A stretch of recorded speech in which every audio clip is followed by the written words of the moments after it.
silakan masuk. Ada apa ya datang ke ruangan Ibu?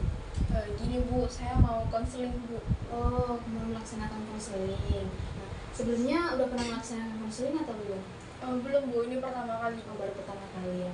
Nah, sebelum kita melaksanakan konseling, agar hubungan kita lebih dekat, agar kamu tidak canggung kepada ibu juga tidak canggung kepada kamu.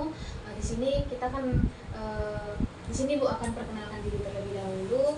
Ibu Fani Bruce Nurat yang akan menjadi konselor bagi kamu, dan kalau boleh tahu kamu siapa ya? Saya kenangan Natalia Bu, saya mahasiswa dari salah satu universitas di Medan. Oh, kenal. Berarti sekarang kesibukannya itu sebagai mahasiswa ya? Iya Bu. Tadi kenal ke sini naik apa? Saya naik ojol sih Bu. Naik ojol. Nah, berarti kita bisa mulai dari sekarang ya. Ya, Bu. Tadi kan Kenanga mengatakan bahwa Kenanga belum pernah melaksanakan konseling. Berarti Kenanga sama sekali belum mengetahui ya bagaimana cara konseling, dan belum mengetahui secara mendalam apa itu bimbingan konseling. Di sini Ibu akan menjelaskan sedikit agar Kenanga mengetahuinya bahwa bimbingan konseling adalah pemberian bantuan kepada konseli ataupun siswa yang memiliki masalah, dan di sini Ibu sebagai konselor hanya memfasilitasi dan mengarahkan Kenanga untuk mengatasi permasalahan yang dialami oleh Kenanga. Nah, mungkin kita akan melaksanakan konseling untuk beberapa waktu ke depan. Apakah Kenanga siap? Sedia Bu. Nah, di sini Ibu juga akan menjelaskan bahwa dalam bimbingan konseling itu ada memiliki 4 asas. Yang pertama ada asas kesukarelaan, asas keterbukaan, asas kerahasiaan, dan asas kenormatifan. Nah, di sini kan Kenanga datang berdasarkan kesukarelaan. Nah, berarti di sini Ibu mengharapkan bahwa Kenanga secara sukarela untuk menceritakan semua permasalahan yang ada pada diri Kenanga tanpa menutup-nutupi, agar Ibu tahu dan Ibu bisa membantu Kenanga. Nah, di sini Kenanga juga harus terbuka dalam menyampaikan semua hal yang ada pada diri Kenanga, seperti permasalahan ataupun apa yang sedang dialami Kenanga dan kendala-kendala yang dialami Kenanga. Nah, di sini Kenanga tidak perlu khawatir akan kerahasiaan, karena pada bimbingan kita ini kan ada tadi Bu mengatakan ada asas kerahasiaan. Nah, bahwa asas kerahasiaan itu apapun yang diungkapkan Kenanga ataupun apa yang disampaikan Kenanga pada konseling kita ini akan terjaga dan hanya kita berdua yang mengetahuinya, karena kegiatan yang kita laksanakan ini juga berlaku dan juga berdasarkan norma-norma yang berlaku. Nah, di sini Bu ingin bertanya kepada Kenanga, permasalahan apa yang ada pada diri Kenanga, dan Kenanga bisa menceritakannya. Gini Bu, saya ngerasa diri saya semenjak semester ini tuh mengalami yang namanya kecanduan bermain handphone, gadget, sama internet dan media sosial gitu Bu. Saya kayak nggak bisa lepas dari hal tersebut Bu. Oh, berarti di sini permasalahan yang ada pada Kenanga bahwa terlalu kecanduan bermain gadget ya. Mungkin memang ini permasalahan yang sering dialami oleh anak muda ya, mungkin gara-gara terlalu berfokus pada hal-hal yang ada pada gadget, karena mungkin Kenanga menganggap bahwa dalam gadget itu lebih menarik daripada dunia-dunia luar. Nah, tapi di sini Bu ingin bertanya, setelah Kenanga berfokus pada HP atau gadget gitu, apa sih yang ada pada diri Kenanga yang Kenanga merasakan perubahan yang ada pada diri Kenanga? Setelah saya main gadget gitu Bu, perubahan yang ada dalam diri saya kayak sadar bahwa saya sudah terlalu banyak kehilangan waktu Bu, dan saya kayak mengalami mungkin penurunan akademik Bu, karena saya sulit memanajemen waktu saya dan saya terlalu lalai dalam tugas perkuliahan saya Bu. Oh, berarti dampaknya udah lumayan berdampak sekali lah pada diri Kenanga. Seperti kira-kira dalam satu hari itu Kenanga bisa menghabiskan berapa jam untuk bermain gadget? Kadang saya satu harian sih Bu main HP, Oh, kadang satu harian. iya Bu, kayak HP saya dicas pun saya duduk di situ sambil dicas handphonenya gitu Bu. Berarti Kenanga bisa menghabiskan waktu dalam satu hari untuk bermain gadget aja? Iya Bu. Apa sih dampak-dampaknya yang terjadi akibat dari Kenanga yang selalu bermain gadget? Apakah ada dampak kepada lingkungan sekitar Kenanga? Apakah pada nilai akademik Kenanga? Apakah itu ada? Ada sih Bu, saya jadi kayak terlalu fokus sama main handphone, dan saya sulit bersosialisasi dengan teman saya di kampus, di kelas kan Bu, dan juga sosialisasi di teman-teman di kos ini Bu, karena setiap pulang dari kampus saya langsung main HP di kos, dan jadi kecanduan main handphone. Dan kadang niat saya dari pulang kos itu mau ngerjain tugas gitu kan Bu, karena kecanduan saya udah terlalu fokus di main handphone itu, jadi saya kayak jadi terbengkalai tugas yang saya kerjain Bu. Nah, di sini sebelumnya Kenanga belum pernah mencoba untuk hal-hal kegiatan yang lain gitu yang lebih menarik, kan mungkin kan bukan hanya gadget hal yang disukai gitu. Apakah pernah Kenanga melakukan kegiatan-kegiatan yang lebih Kenanga sukai? Saya bukannya tidak punya teman sama sekali Bu, saya juga punya teman. Terkadang saya mau ikut teman saya nongkrong gitu kan Bu, dan saya suka kegiatan jogging Bu. Jadi kadang saya suka bersama teman-teman saya, kami bertiga itu suka jogging gitu Bu. Dan saat kita jogging itu kita jarang main handphone Bu, dan lebih sering untuk bercerita setelah jogging itu Bu. Dan itu salah satu kegiatan positif yang suka saya lakuin Bu, untuk menghilangkan atau membagikan fokus saya terhadap handphone gitu Bu.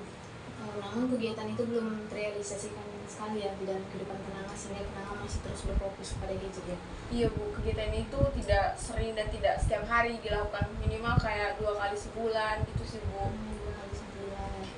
Di sini keinginan Kenanga untuk berubah apakah ada, ataupun apa yang Kenanga lakukan untuk mengurangi perilaku Kenanga seperti terlalu bermain gadget seperti itu? Saya Bu ingin merubah perilaku saya, kayak saya ingin dalam diri saya itu bisa memanajemen waktu saya, membagikan waktu saya untuk ya mungkin bolehlah bermain handphone, karena saya juga candu kan Bu. Maksudnya saya juga suka nonton-nonton drakor, bermain media sosial. Namun saya harusnya bisa membagikan waktu itu dengan waktu tanggung jawab saya, seperti mengerjakan tugas, bersosialisasi dengan teman-teman, atau mungkin melakukan kegiatan-kegiatan positif demi kesehatan diri saya Bu.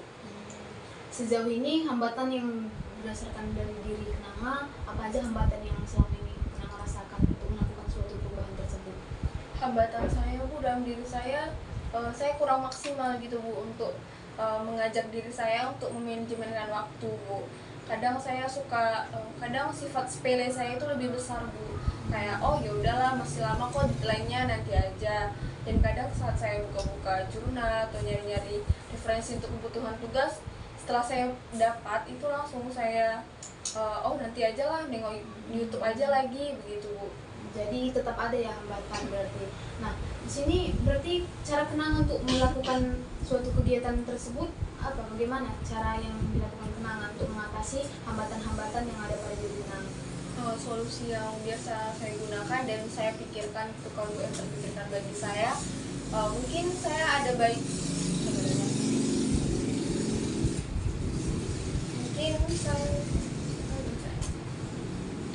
solusi yang terpikirkan bagi saya dan pernah saya lakukan itu kan Bu sekali, itu saya nongkrong sendirian di suatu kafe atau tempat nongkrongan terdekat dari kos saya ataupun dari kampus, dan memakai handset sambil mengerjakan tugas dan mematikan notifikasi handphone saya Bu.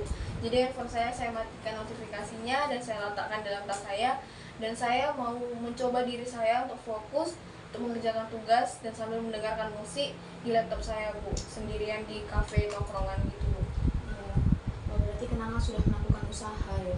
Iya Bu. Di sini usaha yang dilakukan Kenanga tersebut sudah sangat bagus dan sudah bisa Kenanga teruskan agar bisa mengatasi permasalahan Kenanga. Karena di sini Kenanga tidak salah kok untuk bermain gadget, boleh bermain gadget, boleh menonton YouTube, boleh tapi harus membatasi diri, karena kan kegiatan Kenanga bukan hanya bermain gadget, masih banyak kegiatan luar. Seperti Kenanga itu tetap butuh bersosialisasi kepada teman-teman sekitar juga, bahwa perlu juga untuk memperhatikan tugas, karena bisa bermain gadget tapi diambillah dari nilai positif saat bermain gadget. Mungkin bermain gadget sekaligus mengambil informasi dalam membantu mengerjakan tugas-tugas, itu sangat boleh. Boleh juga Kenanga bermain gadget untuk melakukan penghiburan diri, karena mungkin Kenanga merasa stres kan untuk melaksanakan mengerjakan tugas-tugas. Kenanga boleh kok untuk mengisikan waktu kepada diri Kenanga untuk menyempatkan bermain gadget seperti menonton drakor seperti yang Kenanga bilang tadi. Tapi Kenanga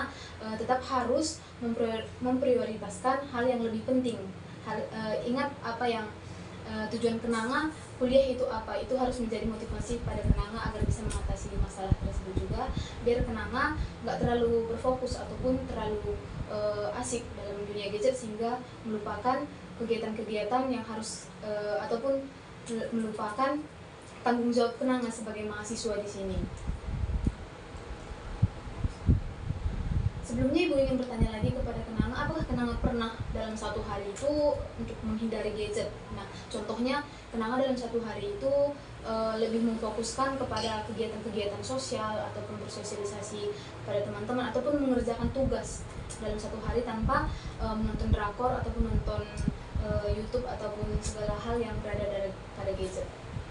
Pernah sih Bu, saya coba sekali lah Bu.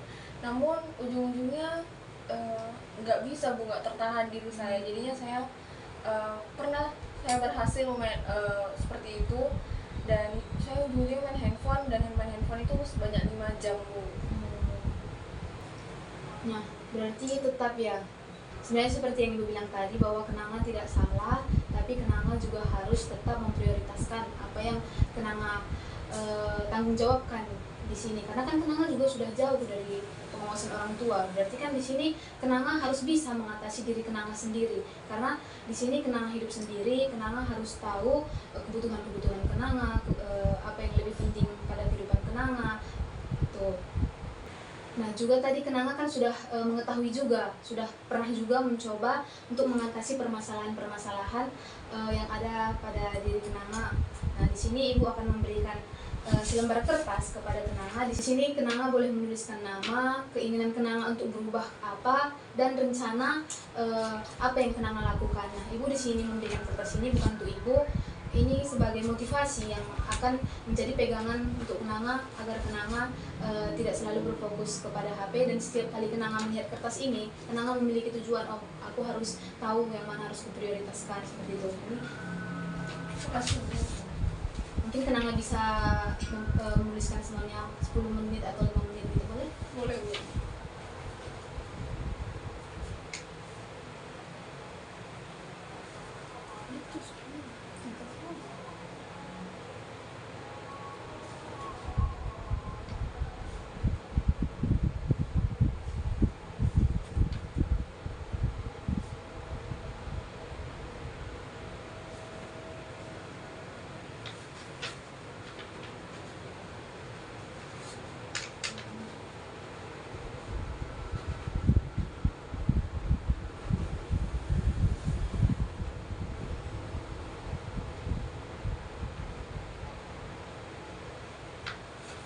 Sudah selesai. Oke, ini kan Kenanga sudah menuliskan keinginan-keinginan Kenanga, apa juga rencana kedepannya Kenanga untuk melakukan perubahan tersebut. Sini Kenanga sudah menuliskan. Kertas ini Ibu berikan kepada Kenanga sebagai pegangan motivasi kepada Kenanga, biar Kenanga selalu ingat apa tujuan Kenanga di sini, dan Kenanga bisa memfokuskan hal-hal yang positif setelah melihat kertas ini.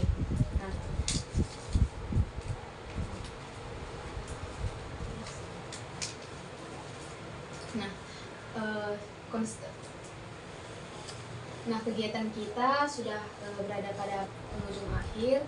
Di sini Ibu sedikit memberikan pesan bahwa Kenanga adalah seorang mahasiswa yang memiliki tanggung jawab besar yang ada diberikan dari, mungkin bukan diberikan sih dari kepada orang tua, tapi Kenanga sendiri pasti memiliki tanggung jawab yang harus Kenanga bayar sehingga bisa membahagiakan kedua orang tua Kenanga. Jadi Kenanga harus tetap bisa mengatasi diri Kenanga, harus sadar bahwa apa tujuan Kenanga sebenarnya, dan Kenanga juga bisa melakukan hal-hal positif yang lebih menguntungkan kepada diri Kenanga.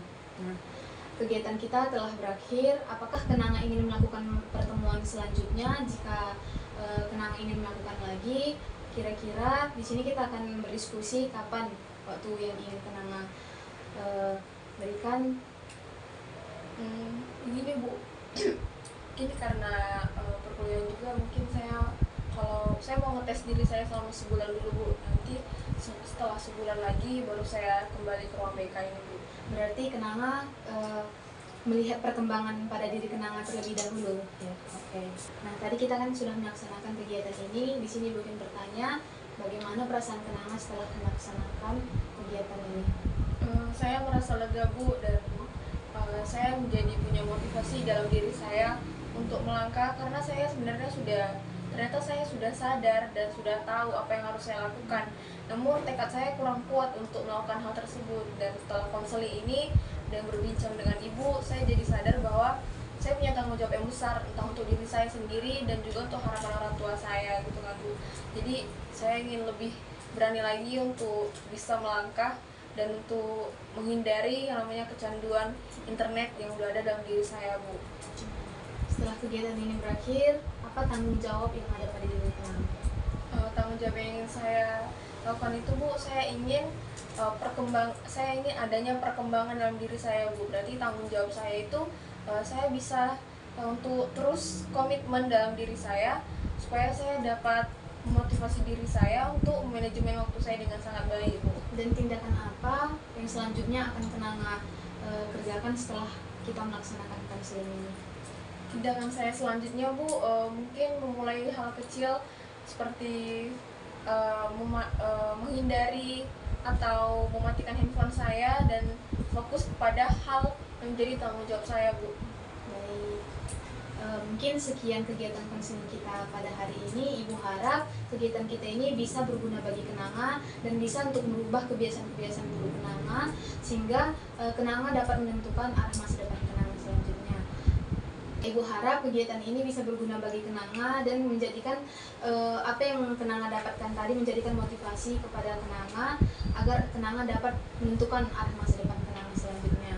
Nah, apabila Kenanga membutuhkan bantuan selanjutnya, Kenanga bisa menghubungi Ibu. Baik, terima kasih ya Bu. Ya. Saya permisi Bu.